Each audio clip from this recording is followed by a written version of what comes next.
네, 안녕하세요. 안녕하십니까. 예. 저번에 어디 할 차례죠? 저번에 가시면은 교재, 페이지로 가시면은 268이죠, 그죠? 가도록 할게요. 268입니다. 268로 가시면은,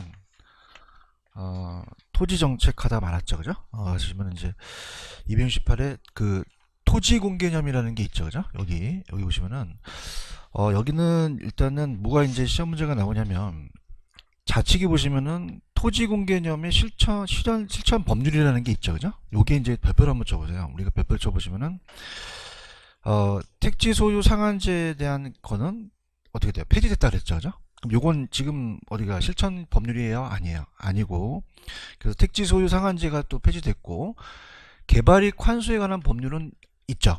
있고요. 그 다음에 토지 초과 이득세법도 그냥입니까? 폐지가 됐습니까?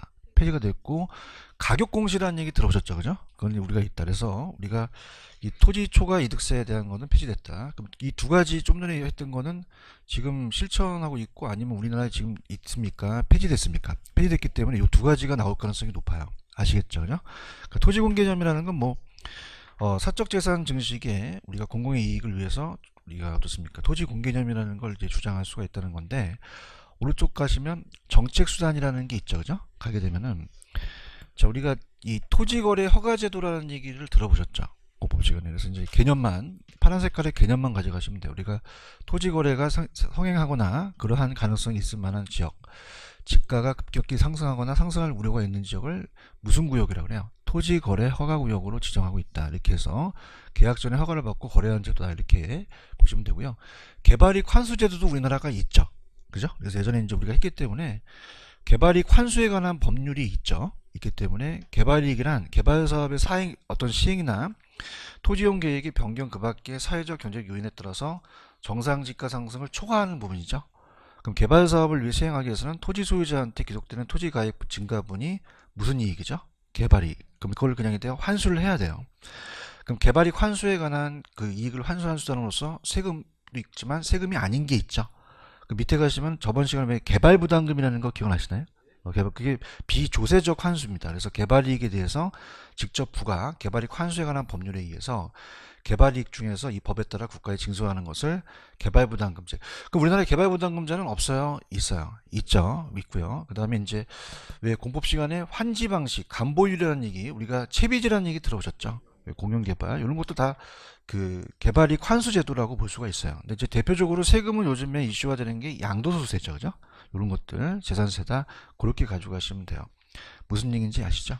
그래서 우리나라에 이제 토지거래 허가제가 없다, 있다, 있고 개발부담금, 공영개발 있죠. 그렇지만 아까 택지 소유 상한에 관한 법률은 그냥 다 폐지됐다. 토지 초과 이득세 법도 폐지됐죠. 그렇게만 가져가시면 돼요. 넘겨볼게요. 넘기시면은 실질적으로 이제 시험 문제가 나오는 게 토지은행에 체크가 돼 있죠. 토지은행에 시험 문제가 나옵니다. 토지은행에. 근데 이제 기본서로는 이제 마지막 정리다 보니까 거기 보시면 더 알아보기에 클라크의 개발이익 환수 방법이라는 게 있죠. 요거는 이제 예전에 한번 나왔었는데 한 20년 전 후에 나오고 안 나오거든요. 그럼 클라크라는 사람은 우리나라 사람이야, 외국 사람이야? 어떻게 하셨어요? 그러니까 얘는 옛날에 나오고 한 번도 출제가 안 됐기 때문에 그냥 어떤 게 있느냐만 보세요. 자, 그냥입니까? 개발이익 환수입니까? 환수죠. 그럼 개발이익 있으면 환수를 해야겠죠, 그죠? 그래서 이제 어떤 게 있느냐? 그래서 개발이익에 대한 환수 방법이다. 그래서 종류만 갈게요. 첫 번째 보시면 초과 매수라는 게 있나요? 초과 매수는 정부가 그냥 그 제목만 가져가세요. 초과 매수라는 것은 정부가 실제 개발할 부분은 이 부분인데 자 옆에 있는 땅값이 올라가면은 개발이익을 환수해야겠죠. 근데 개발이익 환수를 직접 할 수이 없기 때문에 그냥입니까 말 그대로 초과로 매수해 버립니까? 초과 매수. 그럼 따보세요. 초과 매수. 그럼 어떻게 돼요? 값어치가 올라갈 것을 미리 매수하는 거죠. 그래서 이제 요거는 공공사업에 필요한 양 그냥이요 이상이에요. 이상 토지를 매입해서 개발한 후 그 어떤 사업에 대해서 지가를 반영한 높은 지가가 매각하거나 임대하는 공공사업의 증가를 환수한다고 돼 있죠. 상세법은요 그냥 우리가 토지를 수용하게 되면 보상을 안 해줘야 돼요. 보상을 해줘야 돼요. 해주게 되면은 어떻게 됩니까? 이거는 거기 보시면은 수용당하는 지주의 주변 토지 발생하는 그 사업에 대한 개발 이익을 상쇄한 후 보상한다고 돼 있죠. 직접 부과는 아까 따면서 개발부담금. 우리나라에 개발부담금 제도가 있죠.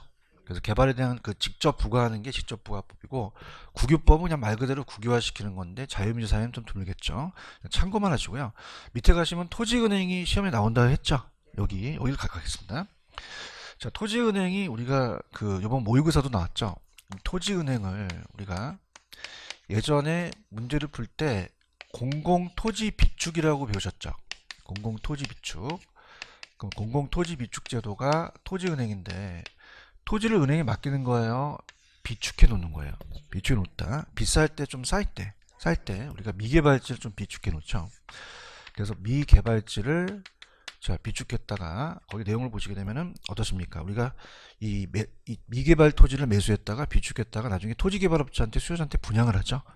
그러면 직접 수요자와 공급자 역할을 했으니까 간접이에요, 직접이에요? 직접이죠. 그럼 우리가 공공이 나오니까 직접적 개입 수단이죠, 그죠? 근데 이제 이 직접적 개입 수단이 중요하지만 특히 무슨 은행으로 나올 수도 있어요. 토지은행. 그럼 간접 찍으셔야 돼요, 직접적 개입 찍으셔야 돼요? 직접. 그래서 가볼게요. 자, 토지은행은 정부 등 공적 주체가 재원을 투입해서 장래의 용도를 위해서 사전에 개발이에요, 미개발이에요? 그럼 저렴한 가격으로 매입하죠. 그래서 공공자유보유나 공공임대보유라는 단어가 있나요? 그럼 좌측에 보시면은 공공자유보유는 이 국공유지를 직접 그냥 해요, 정부가 보유를 해요. 보유를 하고, 임대라는 거는 그냥입니까? 이걸 임대해 줍니까? 임대해 주겠죠. 그럼 민간의 토지 수요 증가해서 비옥한 토지를 공급 판매하는 간접 개입이다, 직접적 개입이다? 직접. 개입 방법이라고도 맞고 개입 수단이라도 맞죠? 이렇게 보시면 됩니다. 자, 그럼 우리나라도 이 제도가 없어요? 이 제도가 있어요. 있죠. 그래서 우리나라의 토지은행 비축제도라고 되어 있죠. 그럼 파란 색깔만 가지고 가세요. 우리나라의 토지비축제도의 사업의 주체는 어디서 합니까? 한국토지주택공사에서 한다고 되어 있죠. 찾으셨습니까? 만약에 지자체에서 한다 그러면 돼야 안 돼요? 안 되겠죠. 그래서 우리가 그 문제가 예전에 이제 한번 풀어봤었고요. 그 다음에 이제 오른쪽으로 한번 보세요. 오른쪽으로 보시면은 공공토지 비축에 관한 법률이라는 박스가 하나 있죠. 그러니까 이게 모의고사 나왔었어요. 그죠? 근데 이제 우리가 이 법률이 뭐 다 나올 수는 없잖아요. 그죠? 그래서 어떻게 나왔냐면, 이 토지은행 재원의 조달이라는 단어가 있나요? 그럼 1번에 가시면 토지비축위원회가 결정한 한국토지주택공사법에 따른 토지은행 적립할 수도 있죠. 근데 2번이 나왔는데요. 자, 이 법에 의해서 채권을 발행해서 조성한 자금이라고 되어 있나요? 그럼 이 자금은 국가의 재정으로 충당합니까? 아까 이 적립금으로 합니까? 적립금이나 아니면 어떤 채권을 발행해서 조성한 자금으로 하죠. 그럼 정부가 국가의 재정으로 충당한다 그러면 된다, 안 된다? 안 된다는 거냐. 그렇게만 가져가세요. 그죠? 그러니까 이 저자분도 문제 잘 냈어요. 잘 냈는데 꼭 이렇게 딱 맞춰서 나오기라는 좀 그렇습니다. 그죠? 이렇게 보시면 되고, 그다음 맨 밑에 그냥 동그라미 5번을 보시면은 공공개발만 있나요? 수급 조절도 있나요? 그럼 공공개발이라는 건 말 그대로 공공에 대한 개발이죠. 취득해서 이제 필요에 따라서 공익사업에 의한 거고요. 수급조정 그냥 일반적인 개발 가능에 대한 매립지, 토지시장의 안정인데, 이거 두 가지가 있다냐 보시는데, 그럼 저희가 견해는 어디가 시험 문제 나오냐면, 넘기시면은 그 기대효과라는 게 있나요? 여기다가 별표를 한번 3개 쳐넣어보세요. 3개. 그러니까 작년에 그 전에 이제 최근에는 오른쪽 문제가 나왔어요. 그래서 오른쪽 문제를 이따가 제가 풀어드릴 텐데, 기대효과라는 장단점이 나올 가능성이 큽니다. 그죠? 그럼 가볼게요. 장점으로 갑니다. 장점으로 가시면 가장 큰 게 뭐예요? 미개발지니까 민간이 개발하면 난개발을 하겠죠. 그래서 정부가 공적 주체에 의한 계획적인 토지용이 가능하여 사적 주체의 무질서 토지 개발을 방지한다라고 되어 있나요? 이게 가장 큰 목적이고, 그 다음에 2번은 파란 색깔 위주로 한번 가볼게요. 토지 시장이 그냥입니까? 수급 조절을 할 수가 있습니까? 비축했다가 나중에 푸는 거죠. 토지 시장이 우리 어떻습니까? 안전하에 기여할 수 있고요. 그 다음에 3번에 가시면은 정부가 비축한 토지를 낮은 가격으로 공급할 수도 있죠. 그럼 공공주택 분양가나 공공임대주택 임대에 인하해서 서민들의 주거 안정에 기여한다는 건 충분히 이해 가시겠죠. 그 다음에 이제 5번에 한번 체크해 보세요. 5번에. 자, 이게 원래 토지은행이라는 자체가 이게 랜드뱅킹이에요. 그럼 랜드뱅킹은 우리나라 제도야, 외국 제도야? 어떻게 알았어요? 영어니까. 그러니까 이게 우리나라에 도입이 안 됐었거든요. 근데 이게 도입되는 게 얘도 개발이익 환수 제도예요. 무슨 이익 환수다? 그래서 공적 주체에 의해서 수행됨에 따라서 민간 주체에 의한 것보다 개발이익 환수가 가능하다라고 되어 있나요? 그럼 토지은행도 개발 환수가 불가능하다, 가능하다. 가능해서 사회에 환원할 수가 있다고 하셔야 됩니다. 이해 가셨죠? 그다음에 단점을 보시면은 당연히 공공토지를 사전에 확보하는데 막대한 토지 매입 비용이 수반되겠죠?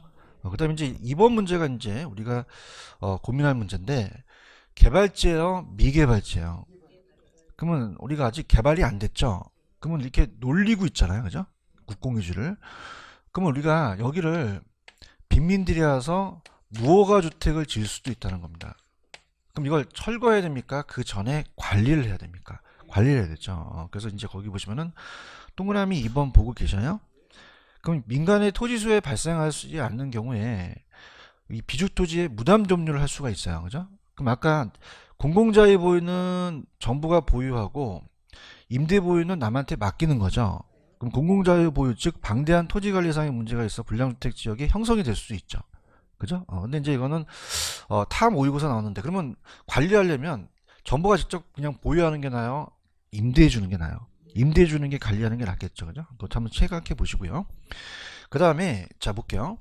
우리가 지금 정부가 땅을 샀다는 소문이 들면 땅값이 올라가죠. 근데 우리가 정부가 산 땅입니까? 주변 땅입니까?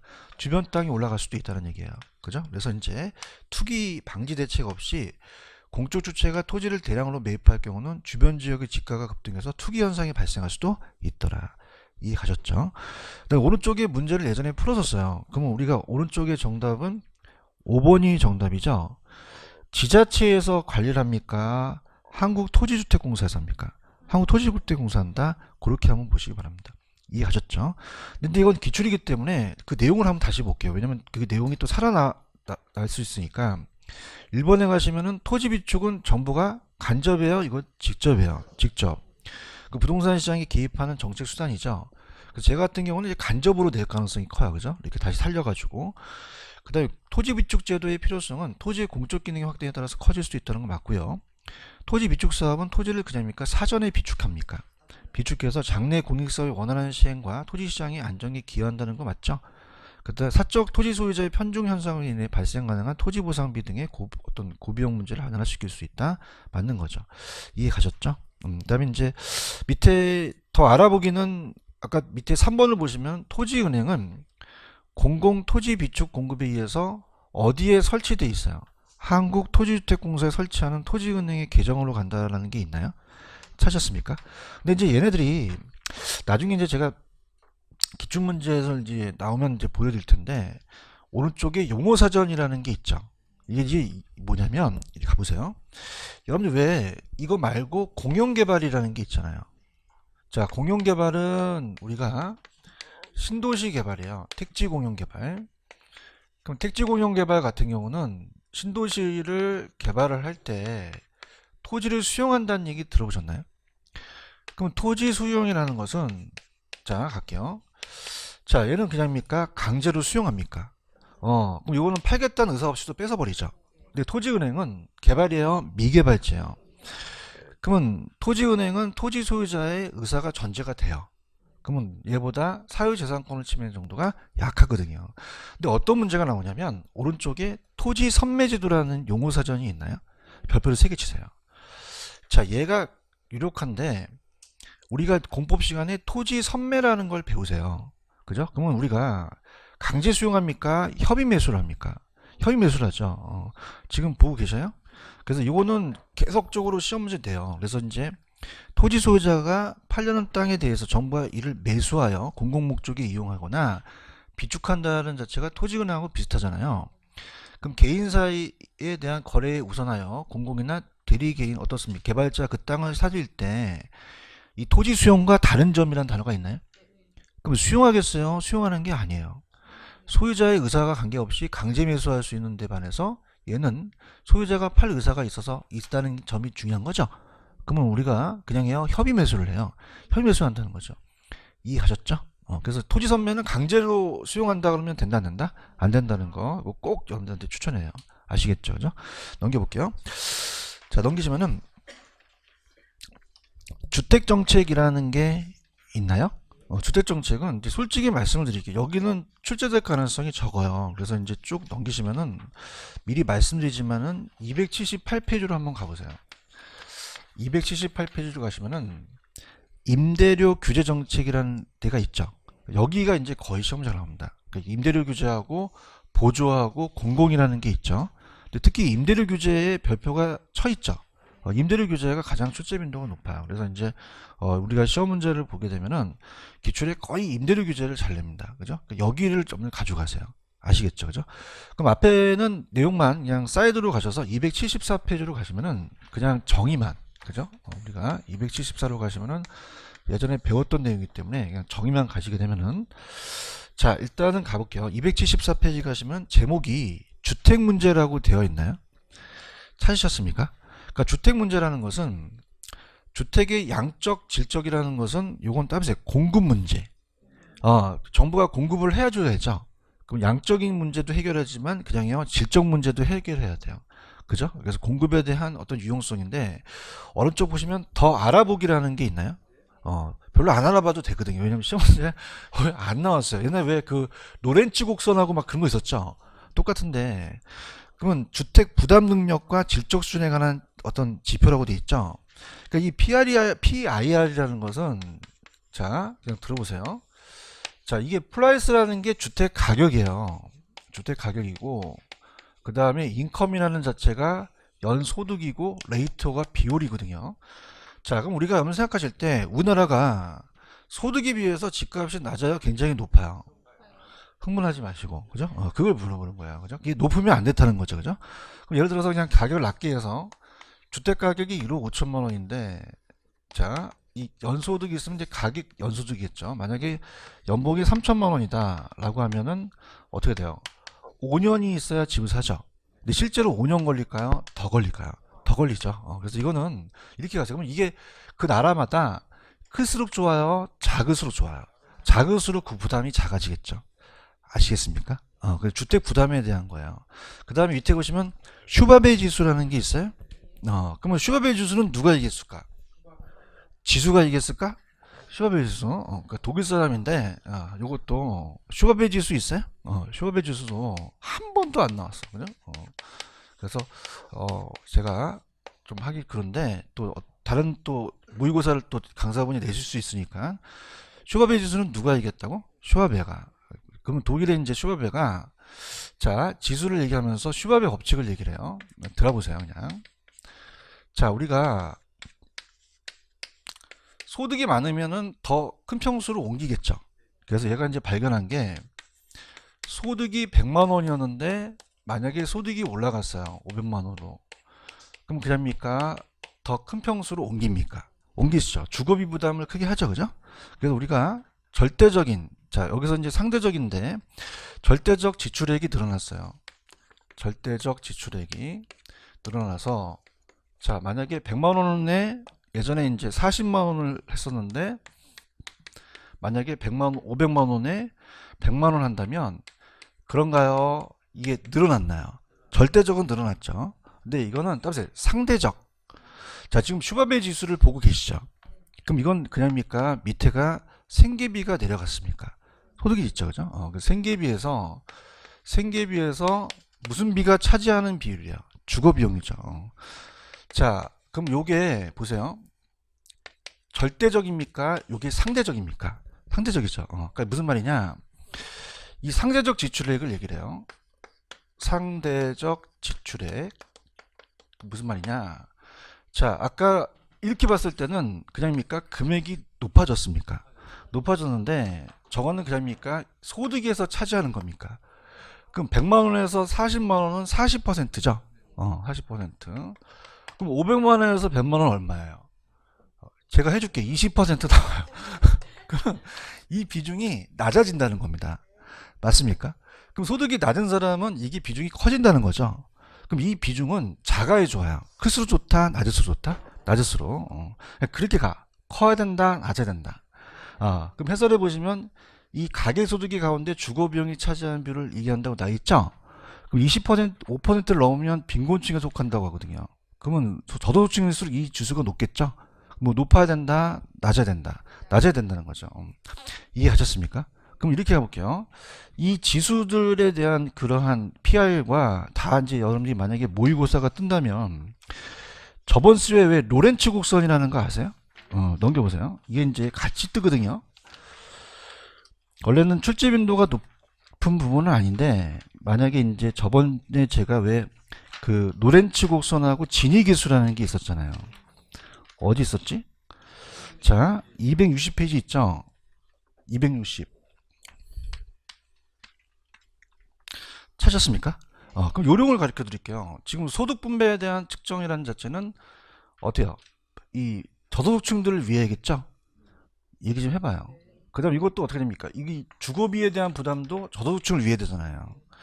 그러면 저소득층을 위한다면 PIR 지수가 높은 게 좋아요? 낮은 게 좋아요? 슈바베 지수 낮은 게 좋죠? 그러면 자, 지금 260페이지 보고 있어요? 그 다음에 노렌츠 곡선도 제가 피자 먹고 막 내 배가 나왔죠? 배가 나가야 돼요? 들어가야 돼요? 진위 계수도 작을수 좋죠? 자, 근데 10분위는요? 높아야 돼요. 기억하십니까? 그래서 제가 꿀팁을 드린 게 5분위를 적어 놓으라 그랬어요. 그럼 5하고 10 중에서는 어떤 게 커요? 10이 크죠? 얘기해봐요. 그러면 다 낮아야 되는데 10분위만 커야 돼요. 무슨 분위만? 10분위만. 이해 갔나요? 그러니까 소득에 대해서 저소득층들을 위한 거는 10분위는 낮아야 된다, 높아야 된다. 5분위는. 그래서 어떻게 열을 했어요? 12하고 5하고 어떤 게 숫자가 커요? 절대 어려운 거 안 물어봐요. 10이 크죠? 그럼 얘만 클수록 그렇고 다 낮아야 된다는 거죠. 그런가요? 다시 갈게 이제. 랜덤으로 간다. 노렌츠 곡선도 어떻게 돼? 다 낮아야 된다니까. 뭐가 어려워. 진위 계수도. 슈바베 지수도. PIR도. 근데 10분위는 높아야 된다는 거죠. 이해하셨습니까? 그래서 옛날에 10년 전에 주구장창 모의고사 냈어요, 강사들이요. 근데 이제 내면 뭐해? 안 나오는데 미치겠어, 그냥. 그죠? 근데 그래도 야매를 해야 되니까 몇 분위만 커야 된다? 그렇게 가세요. 편안하게. 편안하세요? 뭐 쇼베 지수 아직까지 안 나왔으니까 이거 갖고는 장난치진 않아요. 그죠? 그러니까 편안하게 이 우리 주거에 대한 거는 다 그냥입니까? 저소득층을 위한 겁니까? 소득을 위한 것다면 다 높아야 된다, 낮아야 된다? 몇 분위만? 10분만 커야 되고 이것도 주거비죠. 그러면 주거비 부담을 크게 해야 돼요? 낮춰줘야 돼요? 다 낮아야 된다는 거죠. 그렇게 가세요. 아시겠죠? 그죠? 근데 노력한 만큼 출제는 안 된다는, 그런 굉장히 우리가 희소성이 약해요. 그죠? 강사가 나와야 좀 이렇게 강하게 가는데, 근데 거기다 슈바비 하다 왔죠? 가면 됩니다. 그래서 아까 275페이지 가시면은 그 275페이지 그 유명한 슈바비 지수까지 갔어요? 이제 이해 가셨죠? 많이 모의고사 나온다면, 저소득층의 주거비 부담을 낮추게 하려면 이 비율들은 높아야 된다, 낮아야 된다. 낮아야 된다. 그렇게 끝내세요. 그죠? 이거 갖고 막 시험 막 안 나와요. 그러니까 처음에 천천히 가시기 바랍니다. 근데 뭐가 나오냐면 주택보급률은 나와요. 무슨 보급률? 주택보급률. 우리가 좌측에 보시면 주택에 대한 문제가 양적과 질적이라는 게 있죠. 양적과 질적. 그러니까 양적과 질적 문제예요. 양적과 질적 문제. 자, 양적이라는 자체 우리가 공급면에 대한 유용성인데, 자, 수요가 많고 공급이 부족해요. 그죠? 그러면 자 생각해 보세요. 우리가 이거는 수요가 많고 공급이 부족하다는 것은 그냥입니까? 살 집이 없습니까? 살 집이 없는 거죠. 맞아요? 근데 질적이라는 것은 지금 살고 있어요. 그럼 살 집이 없는 거예요? 집은 있는 거예요. 근데 막 금이 가갖고 비가 새요. 그럼 이건 집이 없는 거야? 집이 후진 거야? 그럼 집이 후진 문제는 무슨 문제다? 질적이라는 거죠. 그럼 주거 수준이 낮다는 것은 저소득 때문에 그렇죠. 그러면 여러분이 생각하실 때 어떤 문제가 먼저겠어요? 양적이 먼저겠어요? 질적이 먼저겠어요? 양적이 먼저죠. 아니 살 집이 없는 게 먼저고 살 집이 있으면 고쳐줘야 될 거 아니야. 그래서 막 재건축하고 막 리모델링하고 막 그렇잖아요. 아시겠습니까? 그럼 어떤 문제가 먼저 선행해야 된다? 양적 문제가 선행해야 돼요. 이해하셨습니까? 근데 얘네들 주기장창 되는 게 따라서 주택 보급률, 필요공가율이라는 게 있죠, 그죠?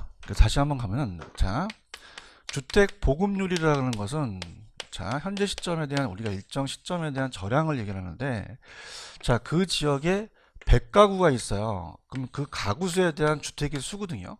그럼 100채를 딱 지어주면 주택보급률이 100%가 되죠. 근데 그냥이 돼요. 공가가 있어야 돼요. 그거 예전에 했잖아요. 비어 있어야지만 이사 갈 수가 있잖아요. 그래서 따라서 필요 공가율. 그 필요 공가율이라는 것은 요거는 공가라는 건 안 좋은 건데 그냥이야 꼭 필요한 거야. 한 채 정도는 필요하게 비어 있어야 이사 가기도 좋잖아요. 그죠? 그래서 유난하게 도는데 그럼 우리가 만약에 저번에 했지만 갑돌이, 을돌이, 병돌이가 딱 세 채가 있어요. 그럼 세 가구를 딱 지어주면은 어떻게 돼요? 주택보급률이 100%죠. 근데 얘네들은 그냥이야 이사 갈 수가 없어. 평생 여기 살아야 돼요. 그럼 그냥이야 한 집이 비어 있어야 돼. 자, 이건 그냥이야 꼭 필요한 공가야. 적정 공가라는 거죠. 아시겠습니까? 그럼 정부 입장에서는 이 주택보급률을 달성하려면 양적 문제를 해결하려면 100%로 가야 돼요. 100%를 초과해야 돼요. 초과해야지만 양적 문제를 해결할 수 있어요. 이해 가셨나? 그래서 예전에 이제 우리가 필기를 했었는데 필요 주택수라는 것은요. 필요 주택수는 가구 총수가 있으면 필요 공가수만큼 더 만들어 달라는 얘기예요. 자, 그럼 뭐냐? 만약에 5%다라고 한다면 얘가 100가구면은 5채를 더 지라는 얘기죠. 그럼 100채가 필요해요? 105채가 필요해요. 그럼 100% 해야 돼요? 초과해야 돼요. 초과해야 된다는 거죠. 아시겠죠? 그죠? 이해 갔어요? 그래서 양쪽에 보시면은 어떻게 돼요? 이거는 밑에 가시면은 양적 주택 수요의 증가에 필요 공가이라는 게 있잖아요. 그럼 인구가 유입되고 증가해서 핵가족 가구 분리되면 양적 수요가 증가하죠. 공공시설에 대한 주택 철거 전용 필요한데, 자, 필요 공가에 대한 증가라는 자체는 그냥입니까? 이건 양적이 늘어난 겁니까? 양적이죠, 그죠? 질적이 아니란 얘기예요. 이해 가셨습니까? 그럼 필요 공가율이라는 것은 그냥이야 꼭 필요한 공가야. 그럼 아까 어떻게 됩니까? 한 채가 더 있어야 되죠. 그래서 그 필요 공가율이라는 정의가 주택의 원활한 유통을 위해서 필요한 합리적인 공가라는 단어가 있나요? 그러니까 주거 이동을 감안해서 실거주 이외에 필요한 주택 수가 가구 총수에 차지하는 비율을 필요 공가이라고 얘기를 해요. 그럼 밑에 공가 현상이라는 건 아직 안 나왔는데 우리가 안 해봤으니까 한번 해볼게요. 자, 거기 보시면 의도적이라는 공가라는 게 있나요? 그러니까 얘가 만약에 별장이 또 소유하고 있어요. 여가 주택이. 그러면 여름에 어떻게 내 집을 비우고 또 글로 갈 수 있죠. 그래서 또 어떻습니까? 투기 목적으로 또 여러 채 또 주택을 만든 의도적이고 이 마찰적이 필요한가요? 주택 유통을 원활한다는 것은 그냥입니까? 이사를 갑니까? 수리할 수도 있죠. 그때 비는 건 이제 필요한 공가가 이제 마찰적이고 통계적은요. 3분의 2 정도 건설했다는 건 아직 지었어요? 아직 안 지었어요? 사람이 아직 안 살고 있죠. 통계만 넣는 것이다. 그다음에 주택의 반기는 그냥 경제적으로 쓸모가 없기 때문에 세금을 때문에 이제 그냥 비워둔다. 그래서 이런 것들을 그냥 참고하시기 바라고 이 필요한가이라는 게 중요해요. 오른쪽 가시면 질적이라는 게 있나요? 질적은 자 이거는 그냥요 주거비가 낮아서 그래요. 주거에 대한 수준이 낮아서 그렇죠. 그러면 주거에 대한 부담 능력이나 이런 것들이 낮아서 오는 거죠. 그러면 어떻게 됩니까? 정부가 어떻게 돼요? 이 소득을 좀 증대시켜 줘야죠. 그 다음에 이제 생활 수준도 향상시켜주고 문화생활에 대한 욕구 신건축자재를 개발하면 이건 양적이다 질적이다 질적이라는 거죠. 이해 가셨죠? 근데 실질적으로 이거예요. 시험 문제가 뭐가 나오냐면 주택보급률은 양적 문제를 해결하려면 100% 된다 100%를 초과해야 된다 초과해야 이게 나오거든요. 근데 100%를 초과했다고 해서 정부의 정책을 안 합니까? 질적 문제로 계속됩니까? 왜 문제에 대한 특성에서 지속성이라는 게 있었죠. 양적 문제가 있으면 질적 문제로 계속된다는 얘기죠. 이해 가셨어요? 그 다음에 지역마다 똑같아요? 다 달라요. 다르기 때문에 또 지역 편차가 나타날 수도 있죠. 그래서 그렇게 가시면 되고요. 그 다음에 주택에 대한 특성이라는 건 뭐 우리가 이 토지의 특성, 우리 부동산 특성과 똑같으니까 한번 읽어보시고 넘겨보세요. 넘기시면 파란 색깔 위주로 한번 가볼게요. 넘기시면은 주택은 일정한 장소에 고정되어 있어 상품으로서 유통이 낮죠. 자, 주택 공급은 바로바로 됩니까? 좀 안 됩니까? 비탈적이에요. 그럼 주택이 필수적이기 때문에 필요하죠. 그 불안전하게 만드는데 좌측에 보시면 기출 체크에다가 배포를 한번 쳐보세요. 자, 주택 시장은 단기는 공급이 됩니까? 신축이 안 됩니까? 그럼 수요에 비해서 공급이 부족하죠. 그럼 뭐의 실패가 나타나요? 시장 실패. 누가 개입할 수밖에 없어요. 정부가 개입을 하는 거죠. 요거 이해 가시겠습니까? 이렇게 보시면 되고 그 다음 이제 밑에 가시면은 뭐 밑에 나와 있는 내용은 그냥 참고하시고요. 오른쪽에 가시면은 주택 정책의 내용이 오른쪽 가볼게요. 주택 공급 확대와 2번 주택의 구매력 강화라는 단어가 있나요? 자, 그럼 우리가 공급만 늘려야 돼요? 수요도 늘려야 돼요? 이 구매력 강화는 수요를 증가시키는 요인이에요. 그런가요? 그럼 우리가 어떻습니까? 신규 주택만 우리가 건설해야 돼요? 재고주택을 보존해야 돼요? 자, 우리 공법 시간에 재개발, 재건축 배우셨죠? 뭐 그런 거예요. 그냥 읽으시고, 주택 구매력은 이거는 여러분이 생각하실 때 공급이에요? 수요예요? 그럼 거기 소득 분포라는 게 있죠. 그럼 소득이라는 걸 늘려준다는 것은 수요를 늘리는 거거든요. 아시겠죠? 그렇게만 가지고 가시고, 자, 넘길게요. 이제 278페이지 가셔서 임대료 규제라는 게 있나요? 여기 위주로 갈게요. 그죠? 그래서 별표가 몇 개 쳐 있어요? 3개 쳐 있죠? 찾으셨습니까? 여기서 이제 판서를 합니다. 자, 우리가 이 분양가 하한제라 그래요? 상한제라 그래요? 상한제. 그래서 이제 우리가 분양가 상한제라고 하죠. 그래서 임대료 규제는 거의 시험 문제 출제될 가능성이 높습니다. 그럼 분양가 상한제라고 해서 임대료 상한제라고 하거든요. 자, 그럼 우리가 가격하고 양이 있으면은, 자, 시장에서 균형이라는 건 누가 만나야지만 균형을 이룹니까? 수요와 공급이죠. 자, 그럼 우리가 공급하고 수요가 만나서 균형을 이루면서, 자, 여기서 이제 우리가 균형 임대료라는 게 결정이 되죠. 자, 그러면 어떻습니까? 자, P하고 이제 Q가 있다. 그러면 균형 임대료가 결정이 된다면, 자, 여기 이제 시장 임대료인데요. 만약에 100만 원에서 시장을 받고 있어요. 자, 그럼 우리가 임대료 규제도 임대를 보호하는 거예요? 임차인을 보호하는 거예요? 임차인. 그럼 가격을 내리라고 해야 되죠? 그럼 우리가 최고가격제라는 것은, 자, 여러분들 최저임금제라고 들어보셨나요? 최저임금제는 그걸 정해놓고 그냥요, 내리지 못하게 하는 거예요. 이거는요, 올리지 못하게 제한을 한다는 거죠. 맞나요? 근데 이제 우리가 시험 문제 계속 많이 나왔던 건, 자, 볼게요. 만약에 가격을 올려서 규제임대료를 올려서 뭐 120만 원을 올려서 규제했다. 그럼 당연히 이 이상 올려받지 말라는 것은 의미가 없는 거죠. 왜냐하면, 자, 지금 이 시장에서 거의 균형 임대를 100만 원 받는데 갑이라는 임대인이 나는 120만 원 받을 거야. 그럼 임차인 일로 갑니까? 안 갑니까? 안 가요. 그럼 이 사람은 다시 원래대로 오려고 하거든요. 그럼 다시 그냥입니까? 가격을 내립니까? 내리다 보니까 시장의 정책에 영향을 안 준다는 얘기예요. 맞습니까? 그럼 우리가 임대료 규제 가격을 높게 했을 때는 영향을 준다, 영향을 안 준다, 안 줘요. 그럼 당연히 초과 공급이라는 게 발생하겠어요, 안 하겠어요? 안 하죠. 그렇죠? 그럼 아무런 변화가 없겠죠. 그럼 우리가 임차인을 보호한다는 건 규제를 높게 해야 돼요, 낮게 해야 돼요? 낮게. 그럼 규제를 낮게 해서 80만 원을 규제하게 되면은 당연히 초과 수요가 발생이 되겠죠. 자, 그러면서 여러 가지 효과가 나타나겠죠. 이해 가셨습니까?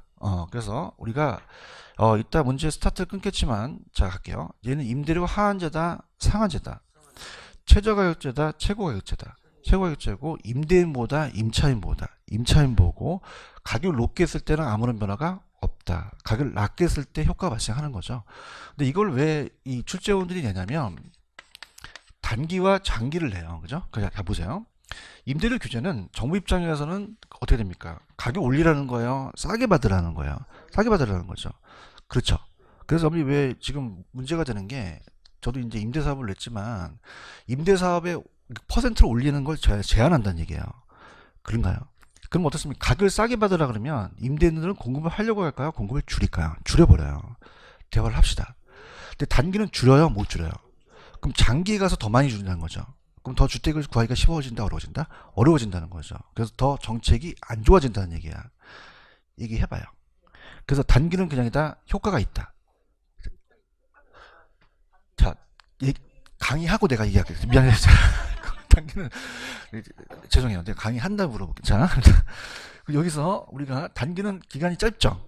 그럼 우리가 반응을 해요? 반응을 잘 못해요? 그거 알아요? 단비장탄?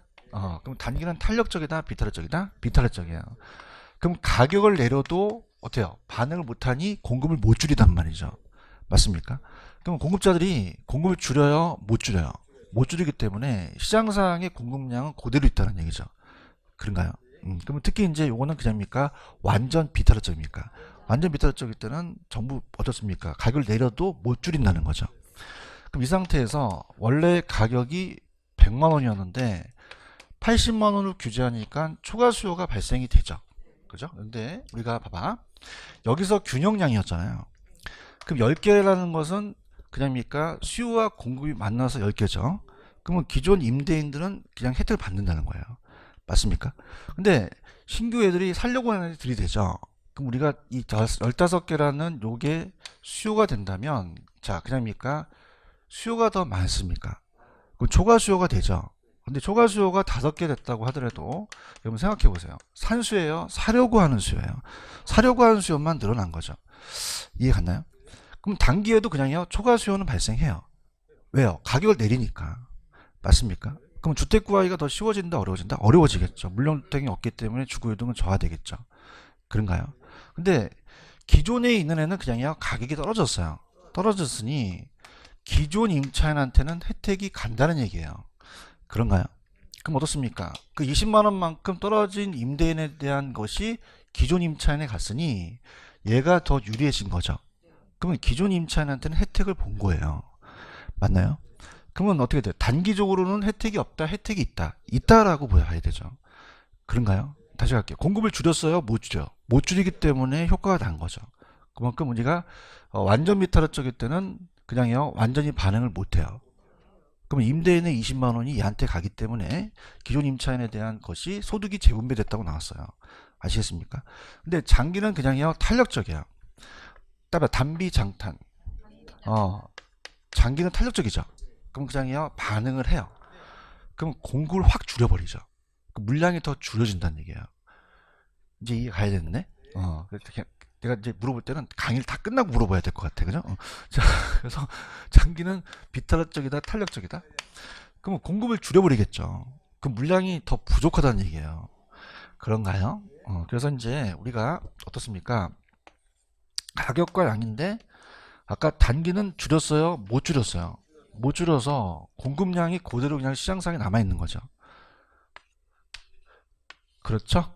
근데 이제 보세요. 만약에 100만 원에서 80만 원을 규제했더니 장기는 그냥요 시간이 좀 지났어요. 그러면 다른 용도로 전환시키기 쉽죠. 그럼 얘네들이 임대를 다른 걸로 전환시켜버려요. 그럼 그냥입니까? 공급이 감소를 합니까? 이게 키포인트가 돼요. 공급 물량이 위축돼 버리는 거죠. 그죠? 그럼 어떻습니까? 아까는 초과 수요가 여기가 열이고 15개니까 5개만큼 초과 수요가 벌어졌죠. 근데 여긴 더 벌어진다는 얘기예요. 그죠? 그러면 그게 합니까? 공급을 줄입니까? 탄력적으로 바뀌죠. 그럼 줄여도 되겠어요? 나 허락 받고 줄일게요. 자, 그러면은, 힘들어서 그래. 그럼 얘가 곡선이 이렇게 돼요. 분위기 안 좋아요. 그죠? 그냥 야, 누워있어. 탄력적이죠? 그러니까 공급을 줄입니까? 줄여서 5개, 아까 공급이 10개였죠. 그죠? 근데 5개로 공급이 됐다는 것은 그냥입니까? 공급이 줄어들었습니까? 줄어졌다는 거죠. 지금 보고 있어요? 그럼 수요는 아까 살려는 애가 15개였죠? 그럼 어떻습니까? 아까는 초과 수요가 5개밖에 안 벌어졌잖아요. 근데 그냥입니까? 더 초과 수요가 벌어집니까? 벌어진다는 것은 초과 수요가 더 늘어나니 공급 물량이 더 부족하다는 얘기죠. 그러면 임차인들의 주택 구하기가 더 쉬워집니까? 어려워집니까? 어려워지고. 그래요? 자, 그러면 공급만 줄어요? 질도 떨어뜨려요. 떨어지죠. 기존의 애한테. 너 고마우지 않아 임마? 그러는 거야, 김대인이. 그럼 얘가 막 도배해줄까 안 해줄까? 보일러 설치해줄까? 안 해주고 기존 임차인이 학대질하는 거 너 해줘야 되는 거 아니야? 그랬더니 그냥 방 빼래. 나 같더니 주택이 있어 없어? 그냥 다시 들어가야 돼. 도배가 정이 들어요. 이렇게 하는 거지. 그럼 질적이 향상된다? 저하된다? 저하되고 또 갈 데가 없죠. 그럼 기존 임차인의 이동도 저하된다는 얘기예요. 그래요? 여기 피 붙는다는 얘기 들어보셨어? 그다음에 프리미엄 이중 가격이 형성이 돼요. 맞아요? 그러니까 뭐냐면 여기서 올리면 잡아가죠. 그럼 뒷거래가 나타난다는 거야. 그죠? 그럼 우리가 여러분들이 안표도 이게 뒷거래잖아. 그럼 안표 파는 아줌마가 몇 퍼센트에서 박수 치면서 팔면 잡아가지. 그냥야 모자 쓰고 와. 일로 와봐요. 가기는 다 외웠다, 야. 그러면 내 목소리가 그냥야 굉장히 음성적이야. 음성적인 거래가 나타나요. 그럼 80만 원이, 여기는 없어요. 일로 와봐요. 40만 원만 더 줘요. 이렇게 하는 거야. 그럼 그것도 사는 사람이 있다는 거예요. 그럼 이 시장이 그냥요, 이중 가격이 형성돼요. 안 좋다는 거죠. 프리미엄을 주고 사야 된다는 거예요. 맞아요? 그럼 암시장이 형성된다는 건 좋다, 안 좋다? 안 좋다는 거죠. 아시겠죠? 대학교 교과서에 뭐가 나와 있냐면 보통 임차를 하려면은 도심에 하려고 하죠. 그럼 기존 임차인들이 안 움직여 버려요. 그럼 신규 임차인들이 딱 맞더니 일단은 그냥야 정책은 가격을 내렸어. 내렸죠. 얘기해봐. 그럼 조화가 확 왔더니 물량이 있어 없어? 없다는 거예요. 아시겠습니까? 그럼 그냥야 피 주고 사야 돼. 대화해야 돼. 피 주고 사야 되죠. 그럼 신규 임차인들이 더 혜택을 못 받는다는 얘기예요. 맞나요? 그럼 신규 입주자들은 도심에 있어야 돼요? 외곽으로 나가야 돼요? 제가 떠들어내는 게 아니라 다 그것에 나와 있는 거예요. 그럼 그냥요 출퇴근 비용이 많이 들어가요. 사회적 비용이 많이 들어가는 거죠. 기존 임차인들이 더 불이익을 당한다는 거죠. 아시겠습니까? 그래서 이제 물어볼게요. 어디서 효과가 있다? 단계에 효과가 있다는 거죠. 그렇죠? 그래서 앞으로는 다 한 다음에 물어봐야 될 것 같은 생각이 들어요. 아시겠죠? 그래서 우리가 학교에서는 단타를 치자는 얘기를 해요. 장기로 가면 안 좋아진다는 거죠. 아시겠죠? 그죠? 그럼 이제 문제를 이제 가서 278페이지로 가시면은 278페이지 찾으셨어? 그래서 요거는 이렇게 할게. 자, 일단은 거기 개념은 제가 고소득을 위한 거야, 저소득을 위한 거야. 임차 가격을 보호하는 거죠. 최저 가격제야, 최고 가격제야. 하한제, 상한제. 상한제죠. 그러면 이번에 가시면은 가격을 낮게 해서 최고 가격을 설정해서 일종의 가격 통제라고 돼 있죠. 자, 그러면 오른쪽에 6번에다가 별표 쳐보세요. 6번. 오른쪽에 6번 있어요? 갈게. 봐봐. 아까 100만원 받는데 어떤 분이 120만원 받지? 그럼 높았을 때는 그냥야 다시 원래대로 와. 그럼 아무런 변화가 있을까 없을까? 없다는 얘기예요. 시장의 균형 임대료보다 높은 수준에서 임대료를 규제할 경우는 임대주택 시장에 아무런 변화가 발생하지 않는다는 거죠. 이해하셨습니까? 그럼 어떻습니까? 규제 임대료를 시장보다 높게 규제하게 되면 임차인 보호 효과가 없다는 얘기죠. 이해 가셨죠? 자, 그러면은 이제 아예 밑에 보시면 핵심 콕콕 있어요? 여기로 정리해 볼게요. 자, 이거는 저소득층의 임차를 보호한 거죠. 그럼 시장 임대료보다 임대료를 낮게 규제해서 최고 가격제 상한제 하게 되면 아까 그냥요 공급이 감소해요. 수요가 더 증가하죠. 초과 수요가 더 벌어질 수 있다는 거죠. 그럼 임대인 입장에서는 낮은 임대료로 따른 수익성이 하락되죠. 그러면 임대주택 투자를 그냥요 기피해요. 용도를 전환시키려고 하죠. 그런가요? 그다음에 단비장탄. 단기는 무슨 적? 비탄력적. 장기는? 그럼 단기보다 장기로 갈수록 공급은 더 많이 감소하죠. 더 탄력적이니까. 그러면서 임대주택 관리를 부실하니까 아까 보일러 설치해줘서 안 해줬어. 질적 수준이 저하됐죠? 넘길게요. 그 다음 임차인 입장에서는 어떨까? 임차인 입장에서는 공급 감소로 관리 부실로 인해서 주거 환경이 그냥이야 악화되고 기존 임차인의 주거 이동이 감소하죠. 그 다음에 아까 암시장이 있었잖아요. 그럼 일로 와봐요. 그냥 음석적인 지불이야. 그 다음에 이중가격이 형성되겠죠. 그런가요? 그 다음 밑에 질문들은 다 기출문제입니다. 아까 제가 완전 비탈력 쪽에 저렇게 서 있죠. 그러면 공급을 줄여요? 못 줄여요? 그러면 임대인의 소득 일부가 임차인한테 가죠. 재분배됐다는 거 나왔었고요. 자, 그러면 임대료 규제는 공급이 탄력적으로 반응하면 임대주택 구하기가 더 어려워진다는 거죠. 왜? 더 반응을 해서 더 줄이니까. 이해 가셨습니까? 그래서 우리가 보시면 돼요. 무슨 말씀인지 아시죠? 그러면 이제 거기 보시면은 요 확인 예제 문제는 따라서 단비 장탄. 그럼 정답은 3번이죠. 자, 상한이 낮을 때는 단기는 비탄력. 장기는 탄력이라고 하셔야 되고요. 자, 그 다음에 1번에 가시면은 임대료보다 임대료 상한을 높을 땐 공급량에 아무런 영향을 미치지 않는다는 거. 그런가요? 그럼 2번서부터 더 낮았을 때죠. 그럼 2번은 어떻게 돼요? 장기적으로 질적이 그냥요 낮아져요. 4번에 가시면은 암시장이 형성되죠. 음성거래. 그 다음에 자 5번에 가시면 임대료가 이전의 균형 수준보다 낮아지면 단기비에 장기 초과수가 더 많이 발생한다는 거죠. 이거 이해가시겠습니까? 혹시 저번 주 프린트 갖고 오셨나요? 갖고 오라고 얘기했는데 자 그래서 제가 3번 문제를 같이 한번 풀어볼게요. 3번을 이제 보시면은 3번 자 3번을 보시면은 정부의 임대료 규제에 관한 설명에다 가장 옳은 것은 여러분들 이 상한제는요 초과공급이 발생해요 발생하지 않아요. 그럼 초과공급이라고 하셔야 돼요 초과수요라고 하셔야 돼요. 초과수요. 얘기해 다음 넘어가요.